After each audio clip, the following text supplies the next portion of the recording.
An balma lamɛnnikɛlaw aw salam aleikum aw tulo bɛ arajo Bamako 24 de kan na ka bɔ Mali kɔnɔ na minnu bɛ k'an lamɛn jamana fan o fan jamana kɔnɔ ni jamana kɔ kan k'aw bɛɛ lajɛlen foni k'aw ko ɲuman dɔn aw sɔgɔlen b'aw ka arajo Mandi la Bamako 24 min bɛ yen n'a bɛ kunnafoni latɛmɛ aw bɛɛ lajɛlen tɔgɔ la diɲɛ ma don o don a balimakɛ n'aw denkɛ Abdulaye Kulibali fɛ k'a sɔrɔ ɲɛmaaba n'i y'a sɔrɔ bɛ tali ka jɛjɛ sari la ale bɛ ka baaraw bɛɛ lajɛlen jateminɛ k'aw foni k'aw ko ɲuman dɔn faso kɔnɔ ni faso kɔ kan. Dɔɛrɛ taw ma k'aw sigi ni ka bɔ kunnafoni ma kɔnɔ kunnafoni ni dalilu don tiɲɛ ni ala ye siran ye kan kunnafoni gɛrɛgɛrɛ anw sigilen filɛ kɛnɛ kan. O de kan ka bɛn bi kunnafoni lase waati ma bi ye juma ye bi juma bɛnnen bɛ nansara san kalo 6nan ye juin kalo bi y'o tile 24 ka bɛn 2022 san ma farafinkalo min n'o ye furancɛla kalo ye an b'a ladɔnna k'a fɔ bi y'o tile 25 ye jate la san kalo 11 na o hijira san 1443 sanu don o de bɛ kɛ ala k'a ɲɛ ka d'an ma bakuruba fɔla bi kunnafoni filɛ k'aw ladɔnna k'a fɔ sura nɛgɛ kaɲɛ 11 waati ka taa bila 13 waati la bingana wale tigilama dɔw kɔni nana bɛn Fana polisiso kan ni ka maa kelen bɔnɛ ani na o ko kɛra cogo jumɛn kunnafoni ɲɛfɔli ko la fo ka taa se bingana wale min tala ka ɲɛsin Bankasi marabolo ma ni ka maa caman bɔnɛ u ni na o ko kɛra cogo jumɛn kunnafoni ɲɛfɔli ko la Masina marabolo la Lotankaw fɛ yen nɔ a yirala k'a fɔ kuma bɛɛ marifatigiw kɔni bɛ ka maaw kɔni gɛn ni ka marifa ci musolakaw kɔni wele bila Colonel Asimi Goyita ma o ko kɛra cogo jumɛn kunnafoni ɲɛfɔli ko la Ɲɔnɔ marabugu la Farabugukaw fɛ yen nɔ Farabugu labilali kumaw kɔni cayalen mɛ o ko kɛra cogo jumɛn kunnafoni ɲɛfɔli ko la fo ka taa se car paranti dɔ kɔni ale kɔni ye gwa passager dɔ kɔni ka $4 kɔni sɔni ka boli n'o ye o ko kɛra cogo jumɛn kunnafoni ɲɛfɔli ko la ninnu de bɛna kɛ kunnafoni la kumaba ye ka fara kunnafoni wɛrɛ kan lasa ma o denkɛ n'a balimakɛ fɛ Sidiki Kulubali ala k'a ɲɛ ka d'an ma kunnafoni an b'a daminɛ ka ladɔnniya k'a fɔ sura bingane wale tigilama dɔ kɔni u nana bi Fana polisiso kan a yirala k'a fɔ ko baara in kɔni k'a daminɛna kabini nɛgɛ kaɲɛ 21 waati ka taa bila 23 wagatiw la wulikajɔ kɔni kɛla ni maa kofɔlen fɛ a yirala ko mototigi 2 kɔni don maa 2 kɔni bɛ moto in sanfɛ maa 4 bɔɲɔngo u nana ka na bi Fana polisiso kɔni kan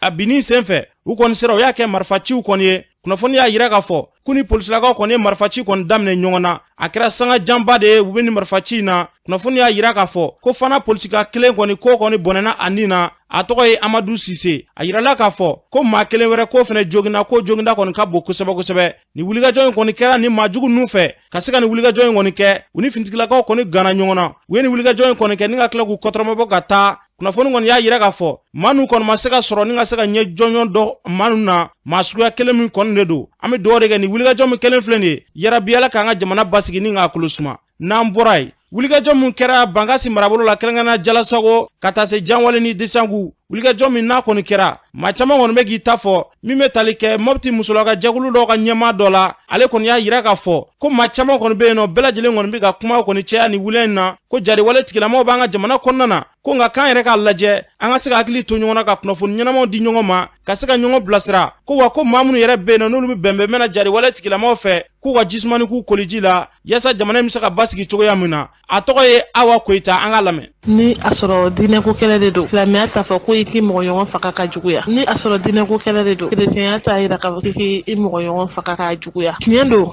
basigi tɛ yɔrɔ la mais anw ni lakana tigilamɔgɔw ani datɛmɛ wale kɛbagaw an k'a lajɛ ni hakili ye an kana lajɛ ni dusu ye nin bɛɛ lajɛlen kɔlɔlɔ anw de t'a dɔn an b'a fɔ population jadisiw bɛ boli k'u dogo min o bɛ don population de kan damatɛmɛ wale min bɛ kɛ a bɛ ka kɛ jɔn na population o population de ka faamu k'a fɔ an t'u dogobaga ye bilen ni a sɔrɔ hakilina ɲuman min b'a fɛ k'a d'u yɛrɛ ma parce que mɔgɔw bɛ don kɛlɛ la fɛn bɛ b'a la nkalon min sera tiɲɛ na o ni hakili sɔrɔ man di o ye dɔw donkun ye nafolo ko o ye dɔw donkun ye juguya bɛ ne yɛrɛ de dusukun na o ye dɔw jonkun ye taasira bere bɛ n bolo o ye dɔw donkun ye ni a sɔrɔ o ye tiɲɛ ye an tɛ kɛlɛ in bila an k'an tɛgɛ di ɲɔgɔn ma yaasa an ka se ka jamana in bɔ nɔgɔ la mɔgɔ wɛrɛw bɛ k'an kɛlɛ an yɛrɛ dama bɛ ka ɲɔgɔn kɛlɛ dɔw bɛ ka taa juru sara dɔw bɛ ka taa dɔ labɛn k'a bila a kɛlɛyara dɛ mɔgɔ jugu mana don cogo o cogo tɛ se ko la ni population ma far'o kan o population kelen de ye civil ye o population kelen de ye vulnerable ye a gɛlɛyara dɛ tenitigiw ka côté la ne kɔni bɛ se ka min fɔ an ko an tɛ se ka foyi kɛ ni autorisation ma di ne kɔni fɛ caman b'a bɔra autorisation ko in na gɛlɛyaba min tun bɛ autorisation ko la France ma autorisation di France ma autorisation di ne fɛ belebeleba bɔra o kɛlɛ la bi ni nin n'a ɲɔgɔnnaw kɛra a ko radariw nana matériel caman nana nin ko bɛ se ka labɛn cogo di k'a kɛ damatɛmɛ wale ta ka sɔrɔ masimafɛnw m'o ye an ka kɛlɛ kɔnɔna na an k'o de kɛlɛ kɛ faransi fɛ a ko appareil b'a bolo hali ni miseli binna duguma a b'a ye damatɛmɛ wale kɛbagaw tɛ se ka nin ɲɔgɔnna kɛ k'a fɔ ko appareil ko ye tiɲɛ ye ko a ma se ka détecter k'a ye zone min touchelen don ni ɲɔgɔnnaw mina fo an ka faamaw fɛnɛ k'o lajɛ. Ni tun bɛ tali kɛ Mopti musojɛkulu dɔw ka ɲɛmaa la Awa Koyita a y'a fɔ cogo min na yarabi Ala k'an ka jamana basigi ni k'a kolosuma maa minnu bɛ yen nɔ n'olu kɔni bɛ bɛnbɛn na ni jariwale tigilamaw ye a bɛ ɲini u fɛ u ka jisumani k'u koliji la yaasa an ka jamana bɛ se ka basigi cogoya min na. N'an bɔra yen kunnafoni y'a yira k'a fɔ Masina marabolo la dugu min n'a bɛ f'a ma ko Lotan kunnafoni kɔni y'a yira k'a fɔ gɛlɛyaba kɔni bɛ yen dugudenw kan dɛ kabi kuma ni jan jariwale tigilamaw kɔni y'a yira k'a fɔ u tɛ sɛnɛ kɛ dɛ n'u ye wulikajɔ kɔni ta u bɛ taa sɛnɛ kɔni na u bɛ marifa kɔni ta ka ɲɛsin ni maa kofɛla ma ni k'u girin ka segin a kɔni gɛlɛyala a yirala k'a fɔ dɔgɔfurancɛ tɛmɛnen na wulikajɔ kɔni kɛla jariwale tigilamaw fɛ ni ka se ka cikɛla maa 3 minɛ nka kunnafoni labanw na k'u ye o maa ninnu kɔni k'u kana bila o kɔfɛ kunungo yɛrɛ k'u ye wulikajɔ kɔni ta ni ka se ka marifa kɔni ci ka ɲɛsin dugu ma marifa ciba o y'a sɔrɔ kunna siningo k'u ye marifa kɔni ci ni ka se ka maa kelen kɔni k'ale jogi a sen na musolakaw kɔni farala ɲɔgɔn kan ni ka se ka wele bila furanjɛla fanga ɲɛmaa ma k'u ka kɔfilɛ kɛ olu la an ka Lotan musolakaw lamɛn. Mais mina tara wuli ka bɔ Lotan ne bɛ kuma ni musow ka tɔgɔ ye Lotan ye kura kolongo mara bɛɛ tugu la an kɔni bɛ nin kunnafoni si aw ma a ka ɲɛ a ma faamaw an tɛ da su fɛ an tɛ da tile fɛ ko an tɛ taa kungo la an b'an ka sow kɔnɔ ten o kuma an bɛ balo cogo di kalo 11 ko kelen fɛn tɛ bɔ a la fo don o don dɔ de bɛ fara a kan hali bi anw gɛnna ka don so kɔnɔ an kɔni t'a dɔn an bɛna kɛ cogo o cogo an n'an ka denmisɛnninw balo t'an bolo an bɛ balo ɲini kungo kɔnɔ balo tɛ ka sɔrɔ faamaw u ko an tɛ don kungo kɔnɔ n'u ko an tɛ don kungo kɔnɔ an b'a da jira aw de la a ka ɲa ma a bɛ ɲa ma de koyi n'a bɛ dilan cogo min na a ka dilan ten yanni an kɔni kamana ganna dɛ. Asimi an b'i bolo i k'a lajɛ i k'an bolo magɛ anw bɛ kolongo mara de la anw ye Lutaka fa dɔ fana ka bɔ Luta i k'a lajɛ i k'an bolo magɛ tiɲɛ yɛrɛ la an kamana kɔni don an t'a dɔn k'a fɔ an b'a kɛ cogo o cogo ye bilen sigi t'an ye jɔ t'an ye n'an taara kungo kɔnɔ an bɛ boli ka na n'an y'a dun kɔnɔ lafiya t'an ye a k'a lajɛ cogo bɛɛ Asimi n'i ka nɔfɛ mɔgɔw a y'a lajɛ cogo bɛɛ a k'an magɛ n'a sɔrɔ an ye maliyɛn a y'a lajɛ a k'an magɛ. hali kunungo o y'an ka mɔgɔ dɔw sen kari ni mugu ni kisɛ ye n'a kɛra ko a tɛ kɔ tigɛ yɛrɛ fiyewu an kamana ganna sa dɛ n'an m'an lajɛ an kɔni an jigi ye Ala ye an jigi y'aw ye dɛ n'an ma wuli ka dɛmɛ don an na an hakili ko sɔrɔsiw bɛ kungo la an tɛ ka foyi ye don o don marifa b'an da la don o don marifa b'an da la an kamana ganna dɛ a ka ɲa ma a k'an dɛmɛ Ala kama kira kama diɲɛ ma don o don ko jisɔngɔ ka sara jisɔngɔ bɛ sara foro tɛ ka baara foro dama mun bila an bɛ ɲinɛ Ala de b'a dɔn an kamana gan mɛn yɛrɛ de dugu mana jɛ n'an taara kungo kɔnɔ k'an t'a baara kɛ i y'i biri dama k'i bɛ baara kɛ kisɛ de bɛ na yala i bɛ baara kɛ cogo di burusi kɔnɔ maa n'i ma baara kɛ i bɛ balo cogo di. y'a fɔ ko sɔrɔsiw bɛ na anw fɛ ko sɔrɔsiw ka kɛnɛ dɛmɛ di anw na yan ni sɔrɔsiw bɛ baara kɛ anw fɛ anw t'a dɔn sini tile kisɛ de bɔ anw kan ne sɔrɔsiw welela sɔrɔsiw tɛ sɔn ka na anw kɔni bɛ Ala ni Ala kira ka sigi la sini tile kisɛ de bɔ anw kan sɔrɔsiw wele sɔrɔsiw tɛ sɔn ka na o fana n'an y'a fasoden ɲuman k'o fɔ anw ye sɔrɔsiw tɛ ka baara kɛ anw fɛ dɛ an kɔni ko Ala n ko a kira an jigi bɛ faamaw kan ne ye Silamɛ Jara ye kaba Lotan Asimi n'i ka mɔgɔw an kɔni bɛ Ala deli ka aw deli a ka jan ma a ka dɛmɛ don an na ɲinɛ anw Lotankaw ka taa kolongo mara la an kamana ganna Togolongura an ka denw tɛ se ka taa ci kɛ anw tɛ se ka taa kungo la an kamana ganna an dendugu banna a ka dɛmɛ don an na ɲinɛ an kamana ganna dɛ an bɛ fɛn kɔni dun u k'an bɛ taa kungo kɔnɔ an denw tɛ se ka ci yɛrɛ kɛ bilen sini tile kisɛ b'an kan hali bi kisɛ b'an kan bi su ka kan ka tile kan ko b'an kan an gɛrɛ ne kisɛ sigi t'an ye dabali t'an ye an b'a ɲini a fɛ a k'an dɛmɛ n'a ka dɛmɛ ɲinɛ an kamana ganna. Ni tun bɛ tali kɛ Masina marabolo maaw kana kɛrɛnkɛrɛnnenya Lotankaw fɛ yen nɔ u y'a fɔ cogo min na yarabi Ala k'an ka jamana basigi ni k'a kolosuma n'an bɔla yen Farabugukaw fɛ yen nɔ kuma kɔni cayalen bɛ ko Farabugu kɔni labilala kunnafoni y'a yira k'a fɔ ko Farabugu ma labila hali nin yɔrɔ la dɛ finitigilakaw kɔni bɛ ka wulikajɔ kɔni ta ka Farabugukaw kɔni ni ka se ka basigi ta ka ɲɛsin u ma nka o n'a ta o ta Farabugukaw kɔni y'a yira k'a fɔ fɛɛrɛ kɔni ka kɛ olu bɛ se ka bɔ ka t'u ka ciw la cogoya min na Farabugu donsoba Abulayi Kulubali karamɔgɔ Abulayi Kulubali ɲininkali k'ale la an k'u lamɛn. N tɔgɔ Abdulayi Kulubali n'u ko Farabugu donsoba. Nin waati in na Farabugu Birama a bɛ cogo di? Farabugu Birama gɛlɛya dan kɔni an ta ye parce que an tɛ ka taa diɲɛ yɔrɔ si ni faamaw de ma bɔ k'an sécurité ka taa ye sinon n'o tɛ yan kɔni a ma nɔgɔ dɛ. Hali bi Farabugu ma libéré wa? Farabugu ma libéré fɔlɔ parce que an tɛ ka bɔ ka taa diɲɛ yɔrɔ si n'an dama taara dɔrɔn u bɛna mugu ci an na. Hali sɔrɔ ne yɛrɛ ka mɔgɔw ye fari dɔw gosi dugu kɔrɔbɛ yan fan fɛ n'i ye moto motɛri kan ma i b'a fɔ u bɛna don an fɛ dugu kɔnɔ kɔni mɔgɔ ninnu kɔni u b'anw ka kabila la yan ko u ma taga dɛ u bɛɛ y'a yɛrɛ yɛrɛ. Ndoma an ye kunnafoni sɔrɔ ko dɔgɔ furancɛjan tɛmɛnen na k'u bɔra ni banabaatɔ dɔw ye Farabugu ko banabaatɔ ninnu ka ca kosɛbɛ mun de tun y'u bana fo ka se n'u bɔli Farabugu dugu kɔnɔna na. A bɛɛ ye kɔngɔ bana de ye parce que n'u bɔra yan n'u taara kan na ou bien u taara Jabali docteur bɛ fura min k'u la yen nɔ a tilankɛ bɛɛ ye an yɛrɛ ka docteur bɛ furakisɛ min d'u ma yan n'o bɔra sanfɛ ka na d'a ma o furakisɛ kelen n'o dir'u ma 2-3 jours seulement u bɛ kɛnɛya fo kelen-kelenni dɔw b'a la ni joliko dɛsɛ ni bana wɛrɛ bɛ minnu ta sen kɔrɔ olu kɔni bɛ se ka transférer ka taa ɲɛfɛ sinon n'o tɛ anw ta in kɔni plupart ye kɔngɔ bana de y'anw fɛ yan ko o kɔngɔ in gɛlɛya kojugu fɛ ko fo mɔgɔ dɔ n'i tora la o kuma ye tiɲɛ ye wa? Tiɲɛ don. Kuma in senfɛ mɔgɔ dama dama u bɛɛ fatura yan dɔw yɛrɛ taalen yen nɔ fɛnɛ olu fatura yen. Araba tɛmɛnen dara araba min kan ko balo caman donna Mali faamaw ye wulikajɔ kan ko ka taa ni balo caman ye ka taa di Farabugu n'o ye malow ni dala dumuni fɛn wɛrɛw ye o kuma ye tiɲɛ ye wa? O ye tiɲɛ ye. Araba tɛmɛnen dara araba min kan kɔmi mɔgɔw ye balo dɔ di an ka faamaw ma faamaw dara balo ninnu kan k'u sigɔrite bɛna d'a ma alhamdulila o balo in kɔnɔ a kɛra dugu ma fayidaba ye parce que u nana ni balo min ye tɔni 100 ani tɔni 19 malo de kun don balo wɛrɛw kun b'a la parce que denmisɛnw ka vitamine ma fɛn dɔw kun b'a la o ni kɔgɔ balo in kɔni a tɔnaji kun ka ca dɔɔni fɛn fɛn tɔni 100 ni tɔni 27 ani kilo damadɔ o de don o kɔni nale alhamdulila balo kɔni b'an bolo dugu kɔnɔ nka hali bi o balo in kɔfɛ ndoma an bɛ min yɛrɛ ɲini kɛrɛnkɛrɛnlen ɲɛna an ka kɔnɔna in ka se ka lamaga yala an bɛ se k'an ka lama kɛ sɔmiya in na k'i baara k'an yɛrɛ ye sinon n'o tɛ n'a fɔra dugu kelen ko jamana ka dɔn n'a balo ye jamana kɔnɔ ka bon a ma nɔgɔ dɛ ndoma an yɛrɛw de jɔrɔ b'o la sɔmiya kɔnɔ mara ɲɛmaw y'a yira k'a fɔ ko sɔmiya bɛ kɛ n'Ala sɔnna ma Farabugu ɲinɛsan in kɔnɔna na yalima baara minnu bɛ sen na aw sigilen bɛ ka ko o kuma min fɔra ko bɛna waleya wa? A ko bɛ Ala bolo n'o tɛ an kɔni sirannen don ni sɔmiya tora ka se cogo dɔ la k'a sɔrɔ a ma daminɛ kɔni a ma nɔgɔ o de jɔrɔ b'an yɛrɛw la dɛ n'o tɛ balo kɔni sɔrɔla an fɛ bi nka balo in a tɛ k'an tigɛ kɛ san tɛ koyi min kɔni ka di anw ye ni an sera ka lama sɔrɔ k'an ka baara k'an yɛrɛ ye o de ka di anw ɲa Ala k'u dɛmɛ o baara in na u ye dɔ k'an ye yɛrɛ de an b'u fo k'u waleɲuman dɔn. Kunun ko Farabugu datugu waati ni an bɛ don min na i ko bi a datugu waati sigana min tun bɛ maaw la ka taa kɛnɛma hali bi o sigana kelen de bɛ yen wa? Ale bi kɔni o sigana kelen bɛ yen anw ni dɔgɔfiri furanjɛ in anw ni suwala furanjɛ ale bi mɔgɔ ninnu kɔni u b'an ka kosiwura ale. Aw sigama la wa walima u ye yɛrɛ de?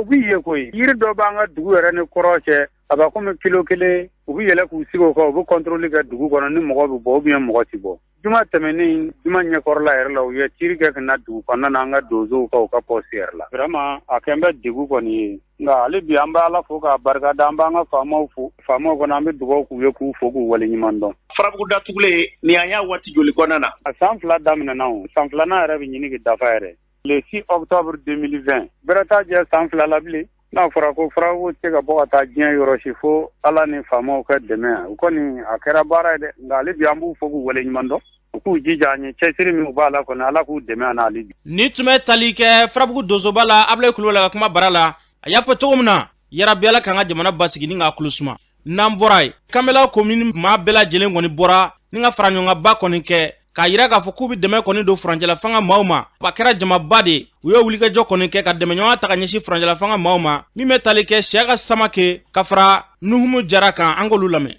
Yani ka miiri k'a fɔ ko jamana bɛ mun de kɛ ne ye e de miiri k'a fɔ fɔlɔ ne bɛ mun kɛ jamana ye o de ye fɛn yɛrɛ fanba ye aw y'a yira n na k'a fɔ ko aw b'a fɛ ka fɛnba de kɛ jamana ye jamana bɛ yɔrɔ min na bi depuis 24 mai ni transition rectifiée la jamana kuntigi Asimi Goyita ani Choguel ani gouvernement u y'a yira k'a fɔ olu bɛ fɛn o fɛn nɔfɛ u b'a fɛ k'an ka jamana k'a danbe segin a ma k'a yira jamana in kɔnɔna na an tɛ se ka kɛ foyi wɛrɛ ye n'an yɛrɛ tɛ an ka finitigiw u bɛ jamana kɔnɔ bi u wulilen don ka jɔ u ko tant que jamana a ma bɔ nɔgɔ la tant que jamana ma lakana olu ni bɛ se ka to a da la mais olu b'u jɔyɔrɔ fa. Dabɔra de k'a yira jamana marabagaw la minnu bɛ jamana kɔnɔ bi ni Ala ye fanga marali latigɛ olu kan k'a yira u la k'a fɔ Kanbɛlɛ commune maa si kelen tɛ kɔ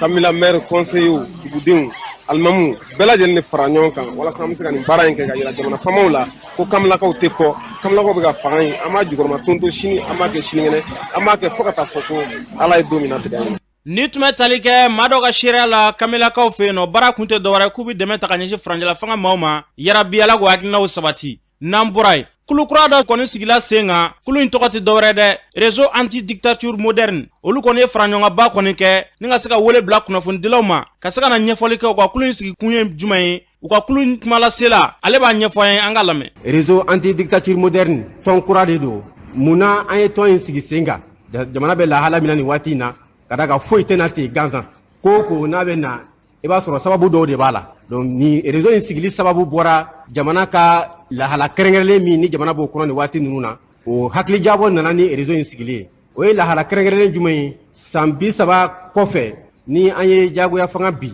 ka na ni bɛjɛ fanga ye n'o ye démocratie ye an y'a ye k'a fɔ waati laban ninnu na démocratie sinsilen don jɔsen minnu kan o jɔsenw kala b'a la ka kari u la dɔɔni dɔɔni donc an y'a ye ni o ko dun tora sen na siga t'a la jagoya fanga n'o ye dictature a bɛ segin ka na dictature dun n'i y'a ye a bankɛra ma a yira k'a fɔ kɔlɔlɔ min b'a la o de ka bon ni a nafa ye donc a kɛlɛra fo ka se yɛrɛ saraka yɛrɛ ma n'o ye adamadenw ni ka bɔ walasa sebaya ka sɔrɔ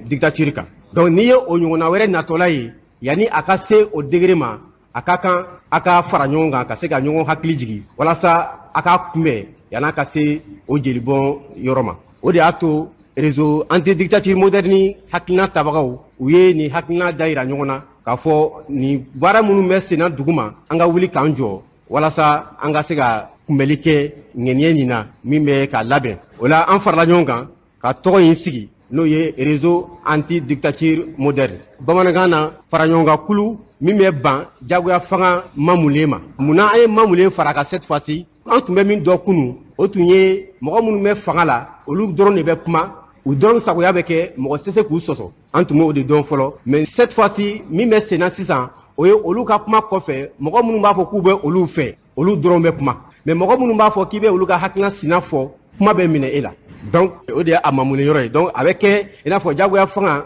c'est comme a bɛ kɛ i n'a fɔ jamanadenw dɔw kɛlen don ka jɛ n'a ye walima jamanadenw jɛlen don a bɛ ka kɛ jamanadenw tɔgɔ la alors que kuma da ma di jamanaden bɛɛ ma donc o de y'a to an ye moderni fara kan donc o la an b'a ɲini jamanadenw bɛɛ fɛ u ka na an ka jɛ ka a labaara ɲɔgɔn fɛ a yera k'a fɔ de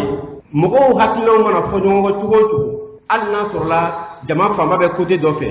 jama fitinin bɛ côté min fɛ kuma dɔw la a hakilina ɲuman bɛ se ka sɔrɔ a bolo k'a fɔ min bɛ se ka jama yɛrɛ fanba nafa mais n'a fɔra k'a fɔ o hakilina min bɛ ale la ko ale bɛ bali o fɔli la k'a sababu kɛ ko ale ni fanga tɛ hakilina kelen na jamana bɛ kumaniya ale ka hakilina ɲuman ma ka da o waleya in kan ni tun bɛ tali kɛ réseau anti-dictature moderne maa dɔw ka kumalasela don a y'a fɔ cogo min na yarabiyala k'an ka jamana basigi ni k'a kulusuma n'an bɔla ye yɛrɛwolo debussurularanpare o maa dɔ ale kɔni y'a yira k'a fɔ ko min bɛ tani kɛ CNT maa ɲɛma la n'o bɛ tali kɛ colonel Maliki Jaw la k'a bɛ baara dɔ kɔni na k'u kɔni bɛ ɲɛfɔli kɔni k'a ye k'a k'o baara sugu ninnu dabila Adama Diko yɛrɛwolo maa dɔ don an ka lamɛn. An tɔɔrɔlen don bi ka sababuya kɛ an ka sibiri minnu bagatarakiw ma k'u bɔnɛ u ni na fu u m'a min u m'a bɔn an bɛ dugawu kɛ ala k'u hinɛ an bɛ dugawu kɛ an ka militaire minnu binna fɛn fɛn binna Mali ka yɛrɛma hɔrɔnya tali la ka na se fo bi ma an bɛ dugawu kɛ ala ka hinɛ a bɛɛ lajɛlen na an bɛ dugawu kɛ ala ka Mali basigi k'a fɔ bɛɛ ye bɛɛ ka wuli k'i jɔ bɛɛ ka labɛn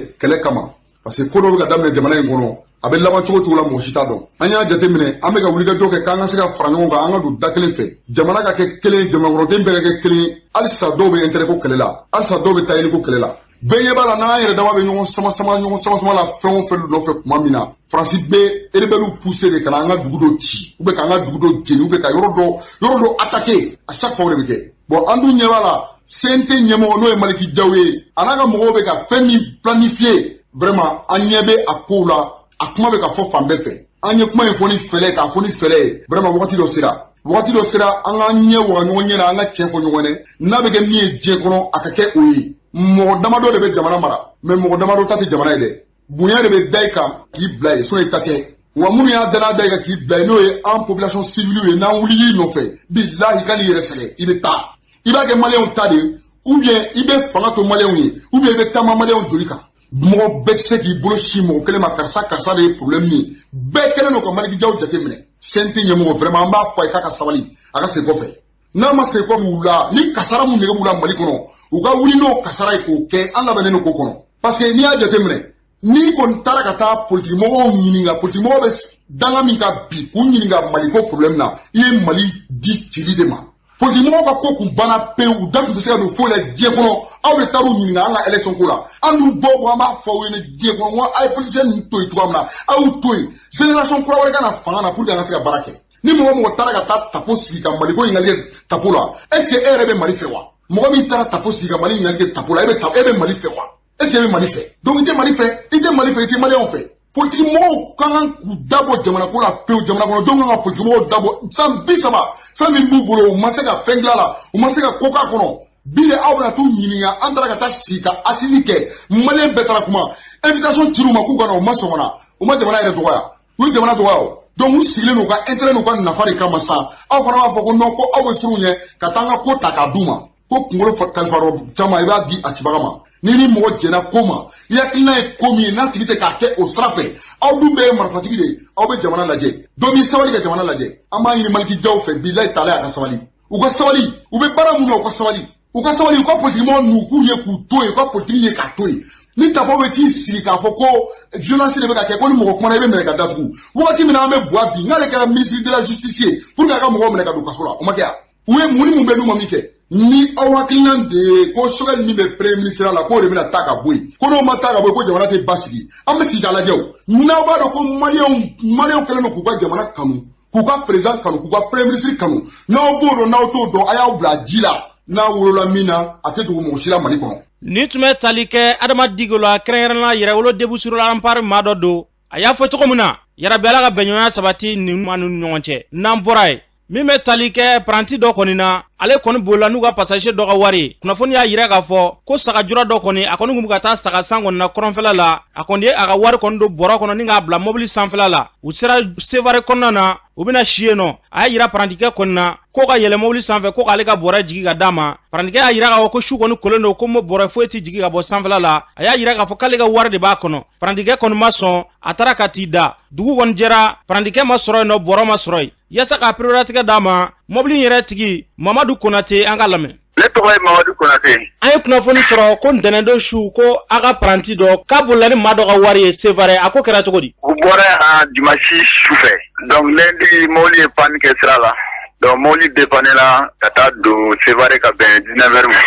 o yɔrɔ 19h sera sisan Sevare yan fan fɛ mobili tɛ boli sufɛ donc Sevare gare donda la u dala u bɛna da waati min na ko sagajɔ in ko paranikɛ ma paranikɛ in tɔgɔ ye ko Aruna ko Aruna k'ale ka bɔrɔ jigi sanfɛ ka di ale ma ko ale ka wari b'a kɔnɔ bon Aruna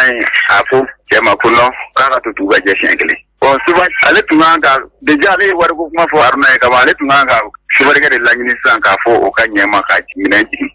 mais o ma foyi kɛ a ma kuma maa si wɛrɛ fɛ ale fana ka y'i da donc dugu jɛra o y'a sɔrɔ Aruna se yen a yɛlɛla sanfɛ ka mobili yɛrɛ juru min kɛlen bɛ ka joli siri sanfɛ a y'a bɛɛ tigɛ ka cɛ ka bɔrɔ wɔgɔbɛ ka bɔ minɛn tɔw jukɔrɔ donc Aruna tɛ yen bɔrɔ tɛ yen u sera Bangasi u ye ne wele k'a fɔ ne ko Aruna kɔni bolila o k'a bolila ni sagajura ka wari ye ne ko muso seginna n ko solution min bɛ k'a la mais yan'u ka segin cɛ ye convocation tigɛ Sevare ka d'u ma donc u ye ɲɔgɔn sɔrɔ gendarmerie la TV tilala k'u labila ka papier kɛ ka d'u ma k'u kana Bamakɔ k'u kana cɛni ɲini fɔlɔ ka mobili cahier minɛ ka bila yan ni Sevarikɛ ka permis photocopie ani convoyeur ka carte d'identité photocopie u y'olu minɛ ka bila Sevare gendarmerie la yen an ye kibaruya sɔrɔ a kan k'a fɔ a tɛmɛna siɲɛ so poste la kunun 10h a tun bɛ jara transport kɔnɔ bon sura fana 22h wagati an ye kunnafoni fana sɔrɔ k'a fɔ sura 19h wagati a tun bɛ bariso dɔ la Kotowari kɔnɔ wari yɛrɛ tun bɛ se joli ma ko 4 millions de b'a kɔnɔ cɛ kɔni ko ten ko 4 millions de b'a kɔnɔ a tun bɛ mobili min na mobili in tɔgɔ di 2036 de sɛbɛnnen bɛ mobili in kan mais a charge la DC ka place la koro place dɔ filɛ nin ye Bolen kɛrɛfɛ ou bien a ta location de la taara n'a ye koro voilà cɛni yɛrɛ ye dugu jumɛn maa de ye cɛni kɔni ye bon Moti région nin kɔnɔna na yen n t'a dɔn dugu min na parce que Sevarikɛ de ka mɔgɔ talen de don bon ne yɛrɛ mobilitigi ye mais ne t'a dɔn a kɔni paranti ye mɔgɔ min ye an kɔni bɛ dɛmɛ ɲini mɔgɔw fɛ u bɛ se k'an dɛmɛ cogoya min na en tout cas an ka se k'a ye mais waritigi in fana k'a f'u ɲɛna fana wari bila yɔrɔ fana tɛ mobili sanfɛla ye n'i b'a bila sanfɛ fana soit i k'a fɔ mɔgɔw ɲɛna k'a fɔ ni fɛn sugu de bɛ n bolo i bɛ taa wari bila sanfɛ problème wulila sisan i bɛ tila ka mɔgɔw convoquer sisan ka tɛgɛ bila chauffeur fana ye n'aw bɛ mɔgɔ ta parantiya la a ye jija a k'a dɔn jɔn de don. aw ka jate la mun de la a taara wari bila sanfɛ. komi kuma bɛɛ tɛ fɛn sinon kuma lasurunyara ne yɛrɛ ye chauffeur kɛ k'a ban k'a sɔrɔ ne b'a dɔn sagajɔrɔw ka wari bɛ don bɔrɔ kɔnɔ ka bila mobili kɔnɔ parce que u b'a kɛ attaquement ni fɛnw de kama mais effectivement sisan ni sirajɔ kɔrɔ caman ye bɔrɔ kɛ sisan wari tɛ bila bɔrɔ kɔnɔ bilen ka bila mobili kɔnɔ parce que sisan jarisiw ye mobili sɔrɔ u b'a jeni olu tɛ doni jigi u tɛ foyi jeni u bɛ mobili minɛ u bɛ mobili jeni donc sagajɔrɔ caman y'a fɔ an ye sisan olu tɛ wari bila bɔrɔ kɔnɔ bilen n'i ye mɔgɔ ye ka wari bila bɔrɔ kɔnɔ sisan sagajɔrɔ kura de don o tɛ wari bila bɔrɔ kɔnɔ bilen parce que bandiw bɔra kalama epi jarisi ko in na sisan ni jarisiw farala ka mobili sɔrɔ kuma dɔw la u bɛ mobili jeni donc nafa jumɛn kɛra sanfɛ bilali la Orange Money filɛ sisan Orange Money bi sisan 1000 dɔrɔmɛ 10 hali ni ye miliyɔn 4 ye joli o la i bɛna joli de fɔ miliyɔn 4 nɔfɛ donc nata de don quoi commerçant ninnu fana caman nata de ka bon quoi dɔrɔmɛ kelen min bɛ tigɛ u ka wari la de tellement a man d'u ye de u bɛ fɛ ka fɔ a jeni wari ye. ni tun bɛ tali kɛ Mamadu Konate la a y'a fɔ cogo min na an bɛ dugawu de kɛ yarabi Ala ka fura bɔ nin tigi ka woro ɲɛma tɛgɛ ka se ka kɛ a la cogoya min na n'an bɔra ye association jigiya ka fara vision nouvelle kan olu kɔni ye faraɲɔgɔnba kɔni kɛ sigida 4nan kɔnɔna na Bamakɔ faraɲɔgɔn in kun tɛ dɔwɛrɛ dɛ sifinakaw olu bɛ kinibikinibi fɛn minnu ta ani suyɛni waleya min bɛ kɛ u ka sigida la o bɛ se ka dabila cogoya min na an ka maa dɔ ka sira lamɛn. bɛnbaliya bɛ communicate denmisɛnninw kɔnɔ u ni ɲɔgɔn cɛ n'u wulila dɔrɔgu ta kɛlɛ ka marifa ta ɲɔgɔn kama ka fan kɛ ka ɲɔgɔn tigɛ donc an ye ko an ka denbatigi bɛɛ wele ka société civile wele ka polisiw wele an ka fara ɲɔgɔn kan ka hakilinaw ta an kana bɛɛ kɛ fanga ye parce que fanga ni mɔgɔ taara tribunal la est ce que n'aw bɔra tribunal kɔnɔ aw bɛ kɛ ɲɔgɔn ka mɔgɔ ye tuguni wa n'i taara ni den ye tribunal la est ce que a ka mɔgɔya ma ban wa mais n'an y'a dɛmɛ ka hakilinaw falen kabini yan ka denw dɛmɛ u bɛ min kɔnɔ parce que an b'a dɔn denmisɛnninw tɛ na ni drogue ye u t'a feere a conséquence min b'a la an b'a dɔn denmisɛnninw t'a dɔn mais ni ko kɛra tuma min de den b'a réaliser k'a fɔ k'a ye kojuguba de kɛ donc an ko an k'a kunbɛn yanni filen ka bin ka ji ci k'a siri n'an y'an bolo kɛ k'a kunbɛn k'a bila kɛrɛfɛ k'a analyser ka disposition dɔ ta min b'a to jamana tɔ a tɛ s'a bɛɛ ma bi ɲɔgɔnye in y'o de ye. mɔgɔ caman fara ɲɔgɔn kan walasa an kana kuma denmisɛnninw ka waleyajugu min bɛ an ka jamana kɔnɔ an ka sigida la walasa an ka se ka kuma kan sabula n'i y'a jateminɛ nin waleya in bɛ ka caya an ka jamana kɔnɔ donc n'an sigila k'o lajɛ vraiment a ti bɛn peut-être k'an ka mɔgɔw fara ɲɔgɔn kan kuma kan walasa an ka se ka solution sɔrɔ a ko la walasa nin ko in ka se ka ban an ka jamana kɔnɔ min ye polisiw ye olu yɛrɛ ye acteur principal ye olu fana bɛna kuma olu bɛ min ye à longueur de la journée dans les commissariats olu b'a ɲɛfɔ an ye an fana bɛ min ye à longueur de la journée an fana b'a ɲɛf'u ye walasa an ka jɛ an ka fara ɲɔgɔn kan walasa nin ko in ka se ka ban an ka jamana kɔnɔ. Ni tun bɛ tali kɛ sigida naaninan maaw ka sira la o y'a fɔ cogo min na yarabi ala ka nin ko ninnu ban an ka jamana kɔnɔ n'an bɔra yen bangindakaw fɛ yen nɔ dugukolo ɲɔgɔn sama dɔ bɛ yen maa dɔ ni banginda dugutigilakaw cɛ kɛrɛnkɛrɛnla Mamadu Jakite a y'a yira k'a fɔ k'a ye yɔrɔ in kɔni san a mɛnna a bɛ san 30 bɔ bi nka ko dugutigilakaw kɔni wulila bi ko bɛ yɔrɔ in kɔni minɛ ale la u taara fanga kɔni na u taara yɔrɔ a ye sebaya kɔni sɔrɔ nka ko a tɛ ka se k'a ka baara kɛ a ye ɲɛfɔli kɛ kunnafonilaw ɲɛkɔrɔ an ka Mamadu Jakite lamɛn. Ne tɔgɔ ye Mahamadu Jakite ne bɛ misira Bamakɔ Baginda Penda la misiri min bɛ yen misiri n'a kɛnɛ bɛɛ ye ne ta ye u faw de y'a di comme constitution réelle depuis 1990 mais anw de y'a laɲini k'a fɔ an b'a fɛ ka yɔrɔ kɛ franco arabe ye même ta ka boulangerie jɔ a yɔrɔ la ani butigiw an y'o laɲini min kɛ dugutigilakaw y'a ɲini an fɛ vraiment o ye ko ɲumanba ye ko de olu fana parce que o fɛn t'olu bolo yen mais u b'a ɲini an fɛ donc an ka kɛnɛ dɔ bɔ ka kɛ misiri ye an ko ye wajibi de mɔgɔ tɛ se ka nin baara kɛ n'i ye silamɛ n'i ma misiri bɔ a la o kɛra 90 nin y'a san 30 ni san 2 ye sisan donc o baara ninnu daminɛnen ka fɛnw bɛɛ kɛ ne ni terikɛ de kun don ala y'a kɛ n terikɛ in fatura a taalen financement ɲini Kuwait a 91 a taara financement ɲini Kuwait ala y'a kɛ Kuwait mankan a sara ye a salen yen tubabukɛ min kun bɛ ni marché kun b'o bolo o de kun ye financement kɛ jusqu'à une valeur de 10 millions comme ça a y'o baara de kɛ o de photow taara ka taa ni olu ye ka t'u yira partenaires la maintenant salen tubabukɛ de nana 3 ans 4 ans cɛ ma ye tubabukɛ de nana sisan maintenant dugutigilakaw fɛ sisan vraiment comme cɛ ye document di ne ma comme garantie document filɛ ne ye wari min dépenser o ye 10 millions ye a y'o di ne ma ne bɛ papier d'a ma a bɛ yɔrɔ ka di cogoya a b'a kɛ ten mais dugutigilaka ninnu ma se ka wari sɔrɔ k'a di tubabukɛ ma tubabukɛ taara tribunal la ka taa yɔrɔ saisi a bɛna yɔrɔ feere sisan a bɛna yɔrɔ feere min kɛ u nana se ne ma ko ne ka n jija n ka dugutigi kɔrɔ n k'u dɛmɛ sinon nin y'u ka dugukolo bɛna to a la olu b'a fɛ ka misiri de ka jɔ yɔrɔ in na min ka gɛlɛn olu ye misiri ko in de mais n'a a feerela ta saisi sira fɛ o kɔrɔ olu tɛna misiri tɔ bilen a wagati la 91 o wagati k'a fɔ an ka taa Baginda ka taa yɔrɔ sa ye a man di ne ye ne tun t'a fɛ mais n'a ma ɲɛ mɔgɔw engagera ta misiriw kama ne ko basi tɛ ne bɛ don misiri ko in de kama parce que u ka taga feere ma wɛrɛ ma an ka jɛ misiri la n ko man ɲi silamɛya la n k'an bɛɛ ye kelen ye a bɛ komi ne yɛrɛ ye yen ka ye sisan ne donna dugu kɔrɔ ka tubabukɛ ka papier sini n'a cɛ ka wari segin a ma a ka wari segin a ma maintenant olu fana ye yɔrɔ in papier minnu b'a bolo u y'a bɛɛ yɛlɛma ne tɔgɔ la olu kɛra ne ta ye sisan mais hali bi n k'u dɛmɛ misiri in na n'an bɛ se ka mɔgɔ ɲini u ka misiri jɔ an ko baasi tɛ ni ala sɔnna a b'a relation min b'an na an b'a fili fiɲɛ fɛ an taara ambassade bɛɛ la n'o ye arabu ambassade ye ka lettre sɛbɛn ka dugu yɔrɔ yurula dugutigi tɔgɔ f'u ye ka yɔrɔ indication d'u ma u kana fili min bɛ se k'an dɛmɛ ka misiri jɔ dɔrɔn da la ye parce que o ka di arabu fana ye ka misiri jɔ dɔrɔn da la ala y'a kɛ arabu nana u ni dugutigikaw yɛrɛ bɛnna la u ye misiri in jɔ u dugutigilakaw ye u bɛ ka transe dɔ minɛ u ye ne wele ko ne ka na u bɛna yɔrɔ jɔ n kana min bɛ di misiri ma an k'a suma k'a lajɛ ne ko non min ka d'aw ye ne b'aw bɔ a y'o ta ne mana fitinin min sɔrɔ bɛ ne bɔ ne musa dɔ la maintenant olu ta kɛra 38 mètres largeur ne ta kɛra 25 mètres ye ne y'o ta sisan arabu ni yɔrɔ in jɔ an ye clôture kɛ ne nana an ka magasin ninnu bɛɛ jɔ magasin wolonwula an y'o jɔ boulangerie spacement jɔra ani kiliyɔrɔ spacement an y'o jɔ ka clôture k'a la ka porte k'a la o kɛlen 2012-2013 awa dugutigi minnu kun ye baara ne n'u ye baara kɛ ɲɔgɔn fɛ olu banna olu mɔgɔ fila banna min nana bila nɔ la Kalilu Jara de nana sigi o nɔ la ale kun danga fɔlɔ yɛrɛ de fɔlɔfɔlɔ ale ka sigintiri b'a la ale de y'a signé ani dugutigi ka fara mɔgɔ 3 wɛrɛ kan ka yɔrɔ di ne ma o bɛ n bolo o certificat administratif ye o de bɛ dilan maintenant ka se n'a ye préfet fɛ sous-préfet ni kati olu ka jɛ ka papier di ne ma a kan ka taa yɔrɔ o yɔrɔ urbanisme ni yɔrɔ la a taara bɛɛ la y a aucun problème sisan kɔsɛbɛ nana wuli de ko fo ne ka yɔrɔ d'u ma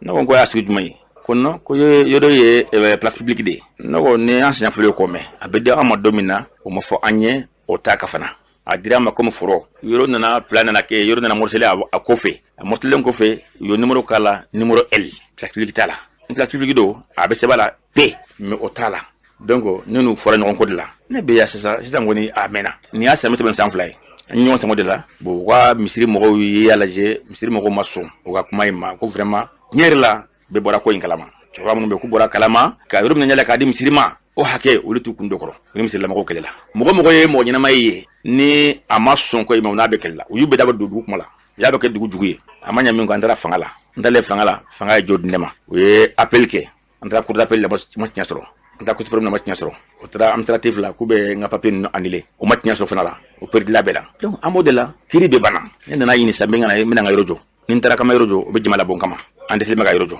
bon an ye mɔgɔw minnu identifié mɔgɔ 9 olu de ye tɛtu ye bɛ mɔgɔ labɔ an kama an ye plainte k'olu de kama plainte kɛlen an taara Kati tribunal la procureur n'a ka mɔgɔw y'a yɛrɛ o la papier jumɛn bɛ aw bolo n'a bɛ nin bali a k'a ka baara kɛ ko dugu de ta ye yɔrɔ ye dugu de y'a jɛ a ko ni dugu ta yɔrɔ dugu ma d'a ma dugu papier filɛ dugu y'a d'a ma mun wɛrɛ b'a bolo bilen k'ale yɛrɛ fatura kɔsa in na a yɛrɛ nimisara a y'a fɔ an ye a denw de y'a jɔ fili la a denw de y'a janfa ka don nin na a ma dɔgɔ dɛ a y'a fɔ an ye denw de y'a janfa ka don nin na sinon vraiment tiɲɛ yɛrɛ la ale yɛrɛ bɛ ko in kalama o y'a kalama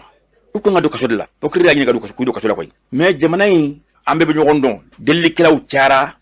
comme dugutilakaw don sa k'u don kaso la mɔgɔw wulila ka deli ni fɛnw kɛ bon u y'u to yen mais u y'a ɲini u fɛ u k'an to yen an ka baara kɛ n'u sera ma siɲɛ wɛrɛ a ma ɲu ma dɛ ko an ka dan u ye kosɛbɛ parce que an ye min kɛ a taga segin na ne dun yɛrɛ ye min kɛ jijima na san 6 an bɛ nin jijima na san 6 k'an mako bɛɛ sa bon la labilala n kana baara daminɛ n nana baara daminɛ tuguni tile 3 u taara urbanisme na Baginda u taara Kulukɔrɔ u taara nana Bamakɔ ta la ka taa fɔ olu ye ko waritigi dɔ nana ka misiri kɛnɛ minɛ diyagoya la k'a b'a jɔ kana bi quoi bon o bɛ nin de fɔ mɔgɔw ye k'a sɔrɔ u caman bɛ ten de sinon mɔgɔ ka taa bi mɔgɔ ka yɔrɔ la k'a minɛ ten ko wari b'i bolo a ka gɛlɛn dɛ an bɛɛ b'a dɔn an bɛ sa an balola cogo min na an bɛ sa ten i b'o kɛ i bɛ se mɔgɔ la ala fana bɛ se dɛ y'an ka baara la jɔ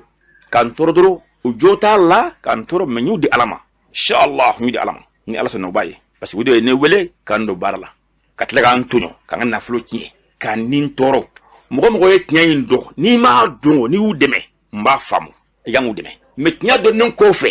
k'a fɔ a kɛra tan de olu de ye wele k'an dɔn ale de y'u dɛmɛ ni y'u dɛmɛ o tiɲɛ kɔfɛ wallahi n yɛrɛ ala la ala tɛ to yen fana maa ma y'a dɔn n'i m'a labila n ka baara kɛ n y'a bɛɛ kɔɲɔ di ala ma o ni min kɛ k'ala de b'a dɔn n mana n yɛrɛ ye n tɛ yɔrɔ fɛ n y'u bɔbɔla de tiɲɛ dɔnnen kɔfɛ n'u ma labila n ka baara kɛ wallahi n y'u di ala ma ne y'a fɔ kulukɔrɔkaw ye o n'a bɛ se k'a d'u ma k'a fɔ sebaw ye wallahi y'a ta ka d'u ma n bɛ jako n bɛ ala minɛ ala tɛ dɛsɛ fosi la mais ni n t'a dɔn n b'a fɛ a ka wele ka fɔ n ye donc nin y'a tile 7 tile 8 sisan hali bi an bolo kelen bɛ u m'an wele ka foyi fɔ n ye fɔlɔ hali bi n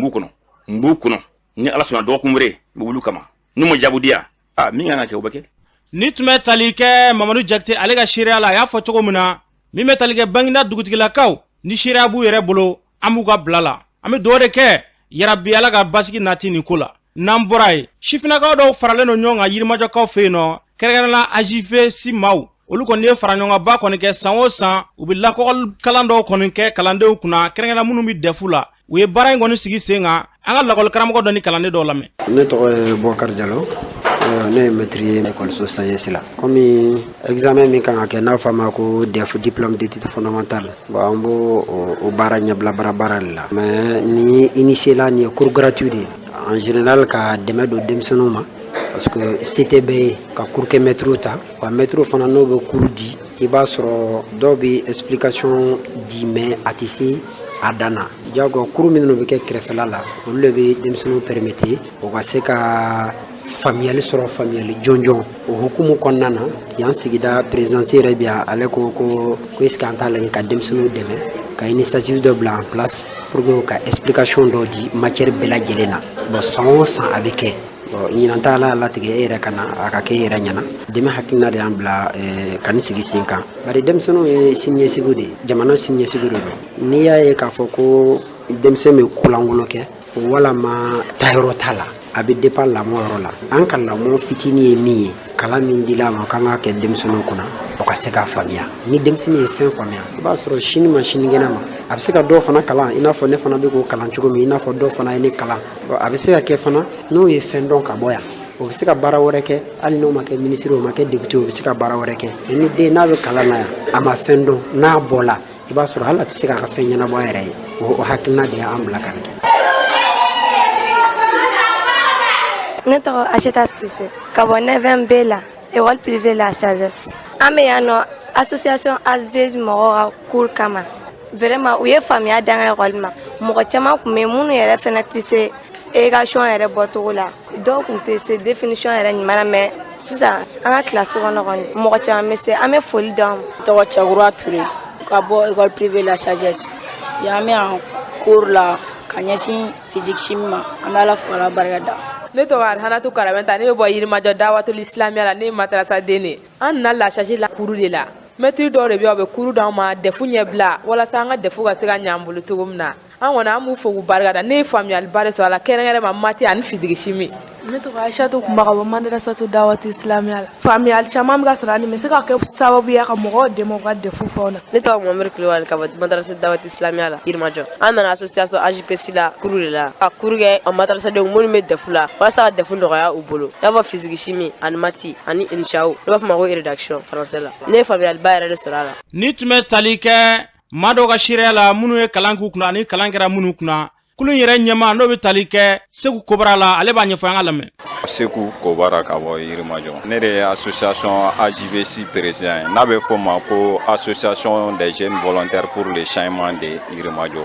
nin y'an ka laadala activité de ye activité min n'an y'a daminɛ depuis 2016 examen ɲɛkɔrɔla la an bɛ cours kɛ ekɔlidenw kun kalo kelen yanni defu cɛ an bɛ cours kɛ ekɔlidenw kun an b'a kɛ madrasa kalandenw n'a bɛ fɔ ma ko franco arabu an b'a k'olu fana kunna donc bɛɛ de dama ka kan cours in na kalo kelen cours k'u kun na fu la pour que u ma faamuya minnu sɔrɔ kilasi kɔnɔ caman ka se ka o faamuya sɔrɔ u bɛ se ka defu sɔrɔ cogo min an b'a kɛ n'an yɛrɛ ka association ŋaniya ye parce que an ka association bɛ yan pour le développement du quartier fɛn fɛn bɛ se ka kɛ quartier ka ɲɛtaga ye donc an bɛ activité ninnu mener o position na an bɛ activité caman kɛ mais ni an ka activité min ye éducation kɔnɔna ye donc an y'a ye k'a fɔ denmisɛnnin caman bɛ niveau t'u la ils ont problème hali ka fiche d'examen rempli donc an ka nin cours d'appui na an b'o kɛcogo bɛɛ de yira ekɔlidenw na association yɛrɛ de jɔlen don ne nin ko ninnu a musaka ye an bɛ ka arabu kalandenw ta kɛ cogo min français kalandenw fana ta bɛ ka kɛ ten k'a daminɛ 2016 à maintenant denmisɛnnin mɔgɔ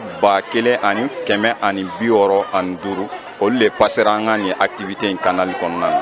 bon ɲinan fana ta arabukɛlaw b'a la cogo min françaiskɛlaw b'a la ten donc an y'a ye k'a fɔ denmisɛnninw vraiment caman bɛ ka na et puis an bɛ ka nafa y'a la quoi parce que denmisɛnninw yɛrɛ y'a jira k'a fɔ a fisayara u ma quoi. Ni tun bɛ tali kɛ kulun yɛrɛ ɲɛma la Seku Kobara u y'a fɔ cogo min na ni hakilina ɲumanba de ka se ka kulu kɔni sigi min bɛ tali kɛ quartier kɔnɔ o bɛ se ka yiriwa cogo min na yarabi Ala ka ni hakilina ɲumanw sabati n'an bɔra an bɛ taa jamana kɔkan na Umu Danbele min b'e bolo. Karamɔgɔ Sidiki an bɛ taga Irisi